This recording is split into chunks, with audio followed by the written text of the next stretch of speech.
Hello guys, welcome to my channel. तो आज हम क्या करने वाले हैं, साफ साफ लिखा हुआ था rise of nationalism in Europe. इसका ये पार्ट 2 करने वाले हैं हम। पार्ट 1 में हमने देखा कि वो पिक्चर जो थी, उस पिक्चर को हमने डिटेल में समझा कि उस पिक्चर में क्या क्या था, पूरी एक्सप्लेन करी डिटेल में हमने। तो आज हम ये देखने वाले हैं। आपको जो टॉपिक 1 है अपनी बुक खोल के रखना साथ में। जो टॉपिक 1 है उसे आज हम पूरा क्लियर करने वाले, पूरा कवर अप करने वाले हैं, ठीक है। तो उस टॉपिक में है क्या, यहाँ पे हम पूरा लिख देते हैं, इसको भी हटा दो। The French revolution and idea of nation, यानी कि फ्रेंच रिवॉल्यूशन और नेशन का आइडिया कैसे आया। नेशन का मतलब हम पहले डिटेल में पढ़ चुके हैं। नेशन क्या है? नेशन मतलब नेशनलिज्म, नेशन राज्य, अलग अपने अलग अलग राज्य राष्ट्र बनाने की फीलिंग, मतलब अपने अलग अलग राष्ट्र बनाने थे उनको। तो वो कैसे हुआ, आइडिया कहाँ से आया अलग अलग राष्ट्र बनाने का। तो पहले फ्रेंच रिवॉल्यूशन पढ़ेगा, क्योंकि फ्रेंच रिवॉल्यूशन में क्लास 9th में भी पढ़ चुके हैं हम, तो अच्छे से समझ में आ जाएगा। थोड़ा बहुत अभी थोड़ा सा जानते हैं, वैसे तो सब 9th में पढ़ चुके हैं हम, ठीक है। तो आइडिया ऑफ फ्रेंच रिवॉल्यूशन मतलब the French revolution and the idea of nation. तो फ्रेंच रिवॉल्यूशन में क्या हुआ था, ऑब्वियस सी बात है। पहले तो फ्रेंच रिवॉल्यूशन कब हुआ ये बताना जरूरी है। 1948 को फ्रेंच रिवॉल्यूशन हुआ था। तो आपकी बुक में एक ये पिक्चर भी बनी हुई है, ऐसे दो वॉल्स बने हुए, दो कवर बने हुए हैं, और यहाँ पर फ्रेंच, यहाँ पे बास्टील का किला है, उस पर लोग खड़े हुए हैं, और यहाँ पे लोगों ने उस बास्टील के किले को जला दिया लोगों ने। और ये बास्टील का फोर्ट जलाया क्यों? क्योंकि वो जो बास्टील का फोर्ट था वो राजा की डिस्पोटिक पावर को शो करता था। कौन सी पावर? डिस्पोटिक पावर को। निरंकुश शासक था ना वो राजा, पूरा अपनी पत्नी में ध्यान देता था, यानी कि अपनी प्रजा को तो वो बिल्कुल देखता भी नहीं था, बिल्कुल गंदा राजा था। कौन था वो? वहां का राजा पहले लुई 16। उसकी वजह से ही तो फ्रेंच रिवॉल्यूशन हुआ, लुई 16 के कारनामों की वजह से। कारनामे जाने तो आप क्लास 9 में का वीडियो लेक्चर देख सकते हैं। तो लुई 16 की वजह से बास्टील के किले में लोगों ने हमला किया। तो ये आपकी फर्स्ट में तो एक ये पिक्चर बनी हुई है, ठीक है। उसके बाद फ्रेंच रिवॉल्यूशन तो हो गया, लोगों ने बास्टील का किला जला दिया। अब 1948 के बाद कुछ चेंजेस आए, अब हम उन चेंजेस को डिस्कस करेंगे, ठीक है। फर्स्ट चेंज तो ये आया, जो पावर थी किंग के पास, वो सारी पावर कॉमन पीपल में आ गई। कौन सी? सारी पावर जो है कॉमन पीपल में आ गई। सारी पावर, राजा की जो भी पावर थी वो लोगों में बट गई। फिर इसमें क्या हुआ, इसमें जो आया एक आइडिया, नया आइडिया इंट्रोड्यूस हुआ, लॉ पार्ट्रे का। और कौन सा आइडिया था वो? ली सिटोइन। इसका मतलब सिटीजन है, सिटीजन, और इसका मतलब है द फादरलैंड, ठीक है, फादरलैंड। तो इसका मतलब क्या है? इसका ये मतलब है कि ये कह रहे हैं कि फ्रांस जो हमारा फादरलैंड है और हम इसके सिटीजन हैं। फ्रांस के लोग कह रहे हैं कि फ्रांस हमारा फादरलैंड है और हम इसके सिटीजन हैं। नारे लगा रहे थे, बहुत सारे स्लोगन्स लगा रहे थे। पहले चेंजेस तो ये आया कि लोगों के मन में फ्रांस के लिए और प्यार बढ़ेगा कि फ्रांस हमारा है, हम इसके साथ कुछ भी गलत नहीं होने देंगे। जब हमारा कोई अपना बन जाता है तो हम ये नहीं चाहते कि उसके साथ कुछ गलत हो। ऐसे फ्रांस के लोग ने कहा हम इसके नागरिक हैं, हम फ्रांस के साथ कुछ गलत नहीं होने देंगे और फ्रांस हमारा फादरलैंड है। तो पहला तो चेंजेस ये आया। फिर फ्रांस में क्या हुआ, और फिर जो मेजर चेंजेस क्या आए फ्रांस में, चेंजेस की स्पेलिंग गलत है थोड़ी। चेंजेस ये आया कि जो फ्रांस का जो पहले फ्लैग था, ऐसे ही होगा ट्राई कलर फ्लैग, वो चेंज होकर ओ फ्लैग, फ्रांस का पहले तो फ्रांस का फ्लैग चेंज हुआ, ठीक है। कौन कौन से कलर का था उसका flag? Blue, white, WHIT, white and red colour का। इन 3 कलर का फ्लैग हो गया फ्रांस का। पहला चेंज तो फ्लैग चेंज हुआ फ्रांस का, जो पहले था उसको हमने फेंक के एक नया फ्लैग बनाया। सेकेंड चेंज क्या हुआ, जो स्टेट जनरल थी फ्रांस में, स्टेट जनरल, उसका नाम चेंज कर हमने रखा नेशनल असेंबली। तो जहां पर नेशनल असेंबली की बात हो समझ जाना वो स्टेट जनरल ही है, नेशनल असेंबली। उसका नाम भी चेंज कर दिया गया। भाई जब रिवॉल्यूशन हुआ उसके बाद जो जो चेंजेस होने थे, मेजर चेंजेस, वो हुआ। इसका नाम नेशनल असेंबली रख लिया। और ये क्या है? उनकी गवर्नमेंट है एक तरीके से। और न्यू हाइम्स कंपोज, मतलब वहाँ पे बहुत सारे जो लोग थे वो शपथ खाने लग गए कि हम फ्रांस के साथ हैं, हम फ्रांस के साथ कुछ बुरा नहीं होने देंगे। वही सारी शपथ खाने लग गए सारे लोग, ठीक है।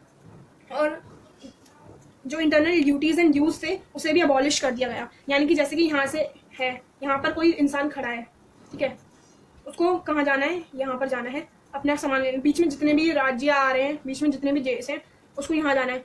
तो बीच में क्या देने पड़ते थे? टैक्स देने पड़ते थे, हर जगह टैक्स देने पड़ते थे, ठीक। जैसे उसे यहाँ से वहाँ जाना है तो चला तो जाएगा वो आराम से, और 5% टैक्स यहाँ देना पड़ेगा इसको, 5% यहाँ, ऐसे 5-5 कर करके तो उसके सारे पैसे यहीं खत्म हो गए टैक्स दे देकर। तो इसलिए ये जो सिस्टम था वो बहुत खराब था, जिससे ट्रेड में बहुत ज़्यादा प्रॉब्लम होती थी। तो उस सिस्टम को इसने, नेपोलियन फ्रांस के बाद जो है चेंज हो गया ये, ठीक है।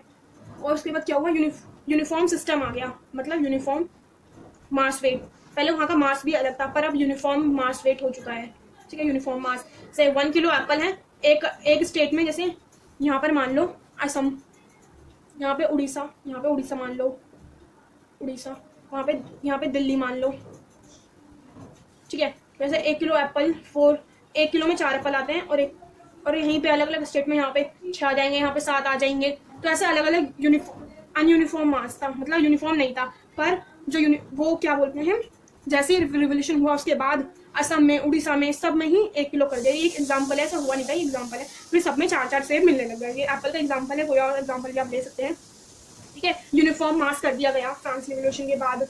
और जो फ्रांस थी वहाँ पर वो कॉमन लैंग्वेज बन गई थी। जैसे फ्रांस के लोगों के लिए कॉमन लैंग्वेज, जैसे इंडिया में कॉमन लैंग्वेज क्या है, फ्रेंच थोड़ी ना है। कॉमन लैंग्वेज यहाँ पर इंडिया में हिंदी है, इंडिया में, ठीक है। और फिर फ्रांस में भी ऐसी कॉमन लैंग्वेज होगी, वो कौन सी थी, फ्रेंच, ठीक है। कॉमन लैंग्वेज इसलिए होती है अगर हम किसी भी कंट्रीज में चले जाएं, ठीक है, किसी कंट्री के नहीं, अपनी कंट्री के किसी भी स्टेट में चले जाएं, तो वहां पर हम बोल सकते हैं हिंदी, भले ही हमें उनकी लैंग्वेज ना आती हो, पर हम हिंदी बोलते हैं तो वो हिंदी समझ सकते हैं। तो उसमें प्रॉब्लम ना हमें प्रॉब्लम होगी ना उनको प्रॉब्लम होगी। तो यही फायदा होता है कॉमन लैंग्वेज का। और फ्रांस के लोग कहीं पे भी चले जाएं अपनी कंट्री में, जैसे फ्रांस है वो अपनी कंट्री में कहीं पे भी चले जाएं किसी भी स्टेट में, तो उनको प्रॉब्लम नहीं आएगी, क्योंकि फ्रेंच तो उनकी कॉमन लैंग्वेज बन चुकी है। तो यही था, अभी तो यही था फ्रेंच रिवॉल्यूशन के बाद ये सब चेंजेस आए। फिर ये चेंजेस पूरे उसमें कैसे फैले, पूरे यूरोप में कैसे फैले। तो जो फ्रांस में जो थे जैकोबिन क्लब के मेंबर, उन्होंने ये आइडियाज स्प्रेड करे। तो कैसे तो जैकोबिन क्लब थी वहां पे, जैकोबिन क्लब, ठीक है। तो जैकोबिन क्लब था, जो उसके मेंबर्स थे उन्होंने फ्रेंच आर्मीज को पूरे यूरोप में भेज दिया नेशनल स्टेट बनाने के लिए, ठीक है। इन्होंने फ्रेंच आर्मीज को कहाँ भेजा, पूरे यूरोप में, लोगों को पूरे यूरोप में भेज दिया कि भाई नेशन स्टेट अब तो हम बन चुके हैं, अब तुम भी नेशन स्टेट बनो। तो ये इनकी करतूतें हैं, इन्होंने ही भेजे वहां पर पूरे वर्ल्ड, पूरे यूरोप में, ठीक है। इतना तो पता ही चल गया होगा कहाँ से आया आइडियाज, इन्होंने ही भेजे थे। मतलब फ्रांस से ही मोटिवेट होकर पूरे यूरोप ने नेशन स्टेट बनाने का फैसला किया। पहले तो एक था, जैसे इतना बड़ा ये यूरोप है, इसमें सिर्फ फ्रांस ने लड़ाई करी पहले तो, फिर पूरे यूरोप के लोगों ने कहा अब भाई हमें भी नेशन स्टेट चाहिए। फिर फ्रांस के जो और देश हैं उन्होंने भी कहा हम मिलेंगे आज़ादी, अब हमें भी चाहिए भाई, ऐसा बहुत कुछ हो गया, अब कुछ नहीं चाहिए। फिर जो Holland, Belgium, Switzerland and much of Italy, इन सबको भी नेशन स्टेट चाहिए थी। कौन कौन से थे वो, होलैंड, बेल्जियम, स्विट्जरलैंड, ठीक है, इन सबको भी आज़ादी कह रही हूँ, नेशन स्टेट बनाना था। 70s की बात है, 70th सेंचुरी की। जो फ्रेंच आर्मीज थी began to carry the idea of nationalism abroad, ठीक है। फ्रांस की जितनी भी आर्मीज थी, ये बता दिया मैंने, वो कहाँ गई, पूरे अब्रॉड, यानी कि पूरे बाहर देश चली गई नेशनलिज्म का आइडिया फैलाने, वो पूरी चली गई कंट्री में, ठीक है। उसके बाद एंट्री हुई हमारे भाई साहब की, हमारे भाई साहब हैं, उनका नाम है नेपोलियन बोनापार्टे,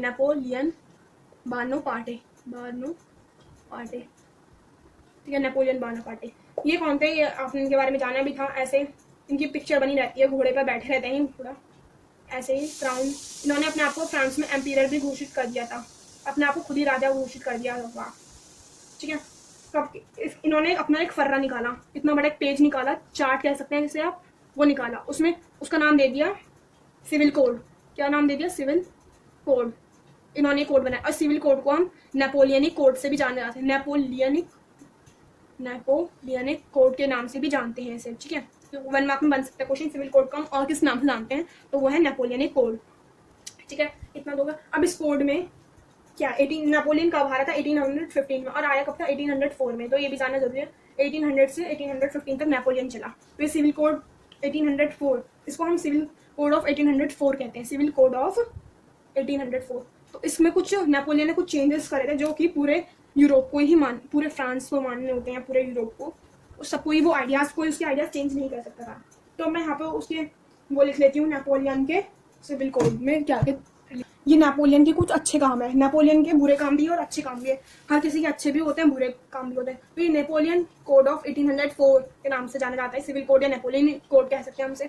तो इसमें क्या था, पहले अबॉलिश बर्थ प्रिविलेजेस, यानी कि बर्थ के बेस पर जितने भी प्रिविलेजेस थे उनको खत्म कर दिया गया। जैसे कि बर्थ प्रिविलेजेस में क्या था, उनको टैक्स देना नहीं पड़ता था और उनकी ज़्यादा इज्जत होती थी, और जो छोटे लोग थे यानी कि पेशेंट्स थे, वो अपना काम करवाते थे, अपने शायद 19 से करवाते थे और उनको पैसे भी नहीं देते थे, तो बहुत ही बुरे हाल थे उनके, पर वो उन्होंने खत्म कर दिया। अब ना कोई बड़ा है ना कोई छोटा है, सब बराबर हैं। ये कहा इस कोड में लिखा था सब इक्वल हैं, कोई बड़ा छोटा नहीं है, कोई कुछ नहीं है। और कर्म के बेस पर, अपने काम के बेस पर वो सब वो जज करा जाएगा, ना कि उनके बर्थ के बेस पर जज करा जाएगा। ठीक है, establish equality before law, establish कर दिया गया वहाँ पर कानून से पहले एक समानता। ठीक है, कानून से पहले, यानी कि जज ये नहीं देखेगा कि ये अमीर है या गरीब है, ये ऐसा ये वैसा, इक्वालिटी होगी वहाँ पर, इक्वालिटी। राइट टू प्रॉपर्टी, सबको प्रॉपर्टी का अधिकार दे दिया गया था उस लॉ, उस जो कानून बनाया था, ये सिविल कोड बनाया था। Federal system abolished, federal system यानी कि ऐसे ट्रायंगुलर था ये। ठीक, यहाँ पे तो कलर्जी, यहाँ पे कलर्जी आ जाते थे, यहाँ पे नोबल्स, यहाँ पे थर्ड स्टेट के लोग, आर्टिशन, पीजेंट्स, ये सब आ जाते थे, बिजनेसमैन, और नीचे यहाँ पे पीजेंट्स आते थे। ये पीजेंट्स क्या करते थे, इनके वहाँ काम करते थे, वो भी फ्री में ही काम करवाते थे और पैसे भी नहीं दे देते पीजेंट्स को। तो ये सिस्टम अबॉलिश करते, कोई फ्री में काम नहीं करवाएगा। यहाँ पे भी यही है, free trade guild restriction abolish, free में काम नहीं करवाएगा, जो भी काम करवाएंगे उसके लिए पैसे देने पड़ेंगे, मनी देनी पड़ेगी, वरना काम ही नहीं होगा। Transport and communication system were improve, जो ट्रांसपोर्ट सिस्टम था, कम्युनिकेशन सिस्टम था, उसे इम्प्रूव करा गया, नई नई रेलवे लाइन्स बनी गई, बहुत कुछ ट्रांसपोर्ट और कम्युनिकेशन के लिए अच्छा हो गया। तो अब इसके कुछ ड्रॉबैक्स देखते हैं। ठीक है, सिविल कोड के ड्रॉबैक्स, तो ये ड्रॉबैक्स हैं नेपोलियनिक कोड या सिविल कोड कह लो, यहाँ पे मैं लिख भी देती हूँ नेपोलियनिक या सिविल कोड। ठीक है, तो कंफ्यूज नहीं होना। तो इसमें क्या था, इंक्रीज टैक्सेशन, टैक्स बढ़ा देता। टैक्स नेपोलियन ने क्यों बढ़ाया था टैक्स, उसका भी रीजन है, इसने पूरे यूरोप को कॉन्कर करना चाहा, यानी कि पूरे यूरोप को अपने उसमें करना चाहा। पहले तो ये फ्रांस में था नेपोलियन, इसने कहा कि नहीं मुझे फ्रांस नहीं, अब मुझे पूरा यूरोप ही चाहिए। तो क्या किया उसने, जितने भी आर्मीज थी, इसकी एक आर्मीज थी फ्रेंच में आर्मीज, उसने क्या किया कि सब जितने भी लोग थे फ्रांस के, जितने भी लड़के थे, मैन थे, उनको क्या कहा कि तुम क्या करो, आर्मी इसमें, मेरी आर्मी में ज्वाइन हो। तो लोगों को होना ही पड़ा, अगर आर्मी में ज्वाइन नहीं होते तो वो उनको मार देता था। और आर्मी में बहुत सारे लड़ाई झगड़े होते थे, तो उसके लिए इनको कुछ हथियार चाहिए होते थे, कुछ टूल्स, गन वगैरह चाहिए होती थी, तो उसके लिए इन्होंने टैक्स बढ़ा दिया। तो उसके लिए वो ज़्यादा से ज़्यादा कुछ कर पाएंगे। सोल्जर आर्मीज में जाएंगे तो उनके लिए खर्चा पानी, खर्चा तो सब चाहिए, वो खर्चा, उनके लिए खाना पीना, वो सब, इसके लिए टैक्स बढ़ा दिया गया। और सेंसरशिप लगा दी गई यूरोप में पूरे, इसमें यूरोप को कॉन्कर करना चाहिए तो मैंने बता दिया, और सेंसरशिप लगा दी गई। न्यूज़पेपर में, टीवी में, या कहीं पे भी, किसी भी सोशल मीडिया, पहले तो वहाँ पे सोशल मीडिया थी, न्यूज़पेपर में, टेलीविजन में, मैं टीवी लिख देती हूँ, किसी भी चीज़ में उनके बारे में कोई बुरा नहीं लिख सकता। नेपोलियन के बारे में सेंसरशिप का मतलब यही होता है कि सेंसरशिप लगा दी थी, उस नेपोलियन के बारे में कोई भी बुरा ना बोल सकता था, ना कुछ कह सकता था उसके बारे में बुरा, तो ये सेंसरशिप लगा दी थी। अब लास्ट में नेपोलियन की एक पेंटिंग बनी, एक पिक्चर बनाई गई है बुक में, वो कुछ इस तरीके से है, और यहाँ पर नेपोलियन खड़ा है बेचारा, ऐसा लग रहा है थका हारा सा नेपोलियन है, बड़ा बेचारा उदास। इसके हाथ में कुछ बैग, यहाँ पर एक बैग है पोस्ट, और यहाँ से ऐसे कुछ पेपर्स निकल रहे हैं, यहाँ से कुछ ऐसे पेपर्स निकल रहे हैं, और उन्हें कुछ लिखा हुआ है, वो समझ में नहीं आ रहा, पता नहीं क्या लिखा है। ये तब की पिक्चर है जब वो 1813 में एक बैटल में हारा था, ये उसकी बैटल में हारने की। और ये इसमें नेपोलियन को पोस्टमैन की तरह दिखाया गया है, किसकी तरह, पोस्टमैन की तरह। वो सारे भी फर्रेज जो फर्रे थे, ये पोस्टमैन लेटर, ये सब ले जा, जो लेटर इसके गिर रहे हैं ना, वो ये हैं जो भी उसने टेरिटरी खो दी है। जब वो हार गया तो उसको दुख हो रहा था, तो हारेगा ही ऑब्वियसली बात है। ये जो कर रहे हैं ना, इसमें उनके टेरिटरीज के नाम लिखे हुए हैं यहाँ पे, सारे टेरिटरी जो भी उस पोस्ट बॉक्स से निकल रहे हैं, वो सारी टेरिटरी इसने लॉस्ट कर दी है, सारी टेरिटरी खो दी। तो आज की वीडियो में इतना ही। अब नेक्स्ट टॉपिक 1 हमने पढ़ लिया, अब नेक्स्ट वीडियो में हम टॉपिक 2 पढ़ेंगे। ओके, तब तक के लिए बाय बाय, मिलेंगे नेक्स्ट वीडियो में। लाइक कमेंट शेयर सब्सक्राइब जरूर कीजिएगा।